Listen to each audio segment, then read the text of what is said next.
Dumating na nga sa punto na dumayo ako sa secret shop sa Bulihan. Ayan na nga po si Idol. Dumayo pa ako sa may secret shop sa Bulihan, Silang Cavite.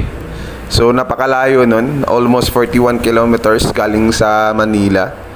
So sinadya ko talaga at gusto ko rin makita si Idol. Idol ko yan, si Boss Alex ng secret shop. So yun na nga, race power 365mm lang po yung binigay niya sa akin. So goods yung ano niya, yung play niya, ang tigas at balik ng shock na yan.